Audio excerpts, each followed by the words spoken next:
प्राचीन ग्रंथों और पुराने कथाओं के इस बेहद खास विश्लेषण में आपका स्वागत है। आज हम एक ऐसे सफर पर निकलने वाले हैं जो हमारी इस आम भौतिक दुनिया की सीमाओं से बहुत बहुत दूर है। आज हम उस अलौकिक और कल्पना से भी परे स्वरूप को डिकोड करेंगे जिसे सदियों से स्वर्ग कहा जाता रहा है। एक ऐसी जगह जहां कुदरत की अद्वितीय सुंदरता और पूर्ण दिव्यता आपस में मिल जाती हैं। देखिए, यह सिर्फ किसी जगह का वर्णन नहीं है, बल्कि एक ऐसा अनुभव है जिसे सच में महसूस करने के लिए हमें अपनी कल्पना के दरवाजे पूरी तरह से खोलने होंगे। तो चलिए, बिना किसी देरी के इस बेहद रोचक दृश्य यात्रा की शुरुआत करते हैं। एक ऐसी जगह जहां प्रकृति और दिव्यता का मिलन होता है।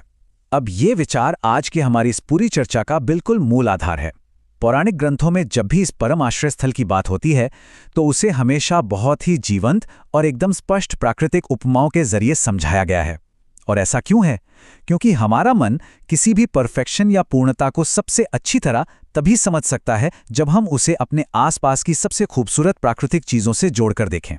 लेकिन याद रखिएगा, ये प्रकृति हमारी इस आम दुनिया की प्रकृति से बहुत अलग, कहीं ज्यादा उन्नत और पूरी तरह से दोष रहित है। तो आइए सबसे पहले बात करते हैं यहाँ के अद्भुत माहौल की। शाश्वत वसंत, वनस्पति और धरती। हिंदू पुराणों में इसे नंदन कानन का नाम दिया गया है। अब इसे कोई आम बगीचा समझने की भूल मत कीजिएगा। ये एक अंतिम और सबसे श्रेष्ठ उपवन है। जरा प्रकृति के सबसे खूबसूरत वसंत के दिनों को याद कीजिए, जब हर तरफ फूल पूरी तरह से खिले होते हैं। नंदन कानन समझ लीजिए उसी एक दिन का अनंत विस्तार है। हमारी पृथ्वी के बिल्कुल उलट यहाँ फूल कभी मुरझाते नहीं हैं और पत्ते कभी सूखकर गिरते नहीं हैं। प्रकृति यहाँ अपने सबसे चरम और बिल्कुल स्थायी स्वरूप में रहती है।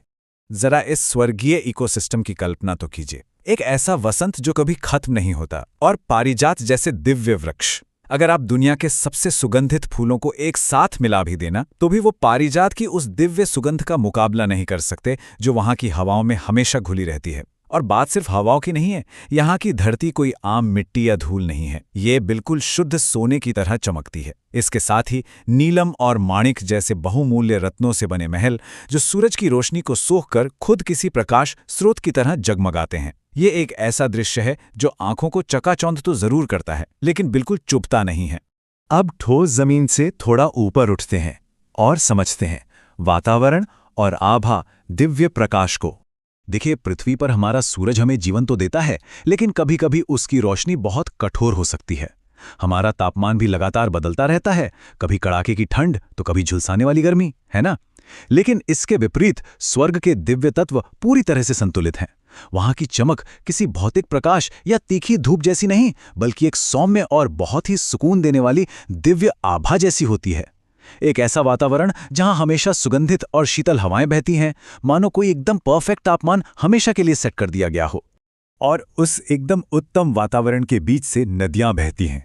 ग्रंथों में आकाशगंगा जैसी नदियों का वर्णन मिलता है जो अमृत के समान स्वच्छ और शीतल मानी जाती हैं। पहाड़ों से निकलने वाले सबसे शुद्ध और ठंडे झरने के पानी की कल्पना कीजिए और फिर उसकी शुद्धता को 1000 गुना और बढ़ा दीजिए। ये नदियां सिर्फ पानी का स्रोत नहीं है, सच कहूं तो वे जीवन और ताजगी का बिल्कुल शुद्धतम रूप हैं। प्राकृतिक परिदृश्य से अब हम आगे बढ़ते हैं सीधे देवलोक के केंद्र की ओर, अमरावती। तो ये है अमरावती, जो कि स्वर्ग की राजधानी है। यहाँ की जो वास्तुकला या आर्किटेक्चर है वो मानवीय क्षमता और हमारी सोच से कहीं परे हैं। ये महल केवल ईंट और पत्थर से खड़े किए हुए ढांचे नहीं हैं, वे इतने विशाल और इतने ज्यादा कलात्मक हैं मानो उनमें खुद की एक जान हो। यहाँ जिस दिव्य शिल्प कला का प्रयोग किया गया है वो साफ तौर पर इस बात का प्रतीक है कि जब पूर्णता यानी परफेक्शन को आकार दिया जाता है तो वो अमरावती जैसी ही दिखती है। और अमरावती के भीतर देवराज इंद्र का दरबार सिर्फ एक भव्य शाही जगह नहीं है, बल्कि वो चेतना का एक महा उत्सव है। हवा सिर्फ सुगंध से ही नहीं महकती, बल्कि वहां दिव्य संगीत की गूंज और निरंतर चलने वाले नृत्य से पूरा माहौल जीवंत रहता है। लेकिन जानते हैं जो बात इसे सबसे ज्यादा खास बनाती है वो क्या है? वो है गहरी आध्यात्मिक चर्चाएं। ये केवल भोग या विलासिता की जगह नहीं है, ये एक ऐसा स्थान है जहां आपकी बुद्धि और आपकी आत्मा दोनों ही अपने उच्चतम स्तर पर पूरी तरह से सक्रिय रहते हैं। आगे बढ़ते हैं और बात करते हैं समय से अछूते जीवन के बारे में। हम सब जानते हैं कि धरती पर हमारा जीवन कितनी सारी सीमाओं और भारीपन से बंधा हुआ है। गंदगी, बीमारियां और जीवन का सबसे बड़ा सच, हमारा बुढ़ापा। ये सब चीजें हमें हमारी नश्वरता की याद दिलाती हैं। लेकिन दिव्य स्वतंत्रता इन सब चीजों का पूरी तरह से अभाव है। असल में स्वर्ग की सबसे बड़ी विशेषता यह नहीं है कि वहां क्या क्या है, बल्कि यह है कि वहां क्या नहीं है। वहां आपको कष्ट देने वाली कोई भी चीज मौजूद ही नहीं है। ग्रंथों में हमेशा युवा और कांतिमान शरीर का वर्णन मिलता है, जो पूर्ण शुद्धता और अनंत ऊर्जा की एक ऐसी स्थिति है जहां इंसान कभी बूढ़ा नहीं होता। अब हम भौतिक विवरणों से आगे बढ़कर एक बहुत ही गहरे सच की ओर चलते हैं। आध्यात्मिक दर्पण, व्यक्तिपरक स्वर्ग। अगर हम आध्यात्मिक दृष्टिकोण से देखें तो एक बहुत ही गहरा सच सामने आता है। स्वर्ग आखिर कैसा दिखता है, ये पूरी तरह से देखने वाले के मन और उसकी दृष्टि पर निर्भर करता है। उदाहरण के लिए, एक कलाकार के लिए ये परम स्थिति शायद अनंत खूबसूरत रंगों के रूप में प्रकट होती है। वहीं एक संगीतकार के लिए ये कोई भौतिक जगह नहीं, बल्कि अनहद नाद है, यानी वो ब्रह्मांडीय ध्वनि जो बेहद मधुर है और निरंतर चलती रहती है। और एक शांत मन के लिए, उसके लिए ये अनंत गहरे नीले आकाश या गहरे ध्यान की अवस्था जैसा है। असल में ये जो सारे भौतिक वर्णन हैं, वो हमारी आंतरिक आध्यात्मिक शांति और उस चरम आनंद को समझाने के तरीके मात्र हैं। तो इसका मतलब ये है कि स्वर्ग वो है जिसे देखकर मन को परम तृप्ति और आंखों को वो सुकून मिले जो इस भौतिक दुनिया की किसी भी वस्तु से पाना बिल्कुल असंभव है।